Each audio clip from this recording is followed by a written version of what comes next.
رمضان میں مغفرت کی دعا۔ رمضان مغفرت اور بخشش کا مہینہ ہے، اس لیے ہمیں یہ دعا پڑھنی چاہیے۔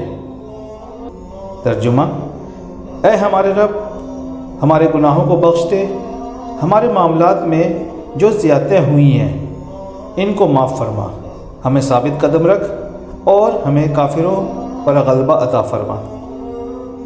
رمضان مبارک کے لیے مسنون دعائیں اور احادیث مبارکہ۔ جب رمضان المبارک کا مہینہ آتا تو رسول اکرم صلی اللہ علیہ وسلم یہ دعا فرماتے: اللہم بارک لنا فی رجب و شعبان وبلغنا رمضان۔ ترجمہ: اے اللہ، ہمارے لیے رجب اور شعبان میں برکت عطا فرما اور ہمیں رمضان نصیب فرما۔ رمضان کی سحری کی دعا۔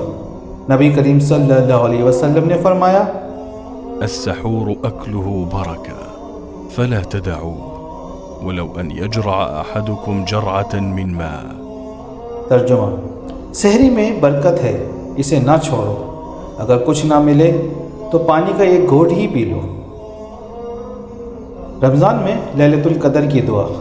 حضرت عائشہ رضی اللہ تعالی عنہا نے نبی کریم صلی اللہ علیہ وسلم سے پوچھا: اگر کہ میں شب قدر کو پالوں تو کون سی دعا مانگوں؟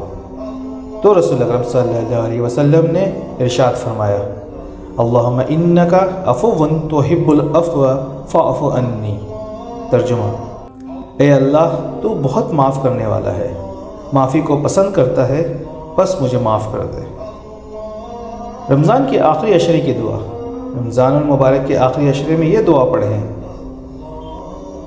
اللهم اجعلني فيه من المتوكلين عليك واجعلني فيه من الفائزين لديك واجعلني فيه من المقربين إليك بإحسانك يا غاية الطالبين ربنا۔ ترجمہ: اے اللہ، مجھے ان لوگوں میں شامل کر جو تجھ پر بھروسہ کرتے ہیں، مجھے ان لوگوں میں شامل کر جو تیرے ہاں کامیاب ہیں، اور مجھے ان لوگوں میں شامل کر جو تیرے قریب ہیں، اے حاجت مندوں کی حاجت پوری کرنے والے۔ اللہ تعالی ہمیں رمضان المبارک کی برکتوں اور رحمتوں سے مالا مال کرے اور ہمیں اس ماہ میں زیادہ سے زیادہ نیکیاں کمانے کی توفیق عطا فرمائے، آمین یا رب العالمین۔